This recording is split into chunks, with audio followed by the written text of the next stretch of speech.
चैत्र मास के कृष्ण पक्ष की सतमी अष्टमी को शीतला माता का त्योहार मनाया जाता है। इसे बसौड़ या फिर बसौरा भी कहते हैं। माता शीतला की पूजा से चेचक जैसी गंभीर बीमारी भी सही हो जाती है। ये हाथों में कलश, सूप, झाड़ू और नीम के पत्ते धारण किए होती है और इनकी सवारी गदा है। माता शीतला को लेकर एक पौराणिक कथा काफी प्रचलित है। ये कुछ इस प्रकार है। एक बार देवी ने सोचा कि चलो आज ये देखते हैं कि पृथ्वी पर मेरी पूजा कौन करता है, कौन मुझे सच्चे मन से मानता है। यही विचार लिए देवी शीतला पृथ्वी पर राजस्थान के डुंगरी गांव में आई और देखा कि इस गांव में मेरा एक भी मंदिर नहीं है और न ही यहाँ कोई मेरी पूजा करता है। अब माता शीतला गांव की गलियों में घूम ही रही थी, तभी किसी ने अचानक एक घर के ऊपर से चावल का उबला पानी नीचे फेंका। वह खौलता पानी देवी माँ के ऊपर गिरा और इससे माता के पूरे शरीर में जलन होने लगी। जलन के मारे माता शीतला गाँव में इधर उधर भागने चिल्लाने लगी। वो कह रही थी, अरे मैं जल गई, मेरा शरीर तप रहा है, कोई तो मेरी मदद करो। लेकिन उस गाँव में किसी ने भी माता की सहायता नहीं की। वही अपने घर के बाहर एक कुम्हारन बैठी थी। उसने देखा कि एक औरत जल रही है, उसके पूरे शरीर में आग लगी है और उसके शरीर में छाले निकल आए हैं। वह बूढ़ी माँ ये तपन सहन नहीं कर पा रही थी। तब उस कुम्हारन ने माता के शरीर के ऊपर ठंडा पानी डाला और बोली, हे माँ, मेरे घर में रात की बनी हुई राबड़ी व दही रखा है, आप उसे ग्रहण करें। जब बूढ़ी माँ ने उस ज्वार के आटे की राबड़ी और दही खाई तो उसकी तासीर से माता को ठंडक मिली। उस कुम्हारन ने आगे कहा कि माँ बैठ, मैं तेरे सिर के बिखरे बाल बना देती हूँ। और फिर वो गरीब कुम्हारन माई की चोटी बनाने के लिए उन्हें कंघी करने लगी। तभी अचानक उसकी नजर माता के सिर के पीछे पड़ती है और वो देखती है कि एक आंख माता के बालों के अंदर छिपी है। ये दृश्य देख कुम्हारन डर के मारे घबरा जाती है और वहाँ से भागने लगती है। तभी देवी माँ कहती है, रुक जा बेटी, डर मत, मैं कोई भूत प्रेत नहीं, मैं तो शीतला देवी हूँ। मैं तो पृथ्वी पर ये देखने आई थी कि मुझे कौन मानता है और कौन मेरी पूजा करता है। इतना कहते ही देवी अपनी 4 भुजा वाली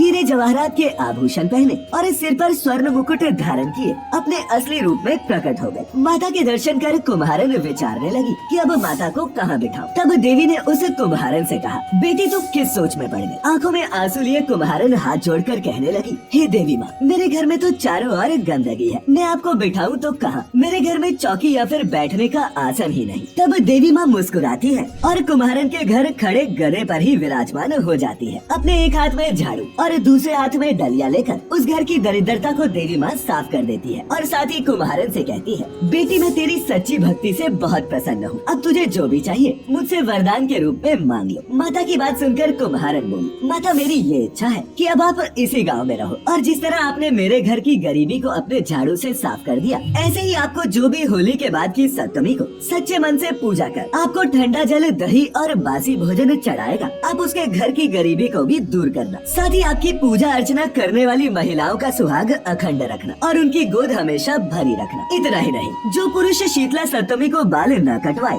धोबी को कपड़े धुलने न दे और आप पर नारियल फूल और ठंडा जल चढ़ाए और परिजनों के साथ बासी भोजन करे, तो आप उन पर भी कृपा करना कि उनके काम धंधे में कभी कमी न आए। कुम्हारन की सारी बातें सुनकर देवी बोली, तथास्तु बेटी, जो तूने वरदान मांगा है मैं तुझे वो सब देती हूँ। साथ ही मैं तुझे ये भी आशीर्वाद देती हूँ कि मेरी आराधना का मुख्य अधिकार इस पृथ्वी पर सिर्फ कुम्हार जाति का होगा। तो मित्रों, उसी दिन से डुंगरी गांव में माता शीतला स्थापित हो गई और उस गांव का नाम हो गया शील की डुंगरी। आज के समय में इसी गांव में शीतला माता का मुख्य मंदिर स्थित है। शीतला सप्तमी के अवसर पर यह एक विशाल मेला आयोजित किया जाता है। इसी के साथ आपको ये भी बता दें कि ये देवी शक्ति का अवतार है, साथ ही ये भगवान शिव की जीवन संगिनी है। हिंदू धर्म शास्त्रों की माने तो माता शीतला की उत्पत्ति सृष्टि के रचयिता भगवान ब्रह्मा से ही हुई थी। देवलोक से पृथ्वी पर देवी शीतला अपने साथ भोलेनाथ के पसीने से उत्पन्न हुए ज्वरासुर को अपना साथी मानकर लाई थी। तब उनके दोनों हाथों में दाल के दाने थे। उस वक्त राजा विराट ने देवी को अपने राज्य में रहने के लिए जगह नहीं दी तो देवी क्रोधित हो गए और उस क्रोध की अग्नि के कारण राजा की प्रजा को लाल लाल दाने निकल आए और लोग गर्मी से मरने लगे। तब राजा विराट ने देवी के क्रोध को शांत करने के लिए ठंडा दूध और कच्ची लस्सी उन पर चढ़ाई। और मित्रों, उसी समय से हर साल शीतला अष्टमी के मौके पर भक्त देवी का आशीर्वाद पाने के लिए उन्हें ठंडा या फिर बासी भोजन चढ़ाते हैं। स्कंद पुराण में माता शीतला का पूजा स्त्रोत मिलता है जिसे शीतलाष्टक नाम दिया गया है। मान्यता है कि इस शीतलाष्टक स्त्रोत की रचना स्वयं भगवान शिव ने लोक कल्याण के लिए की थी। तो मित्रों, आज हमने जानी माता शीतला की कथा और उनसे जुड़ी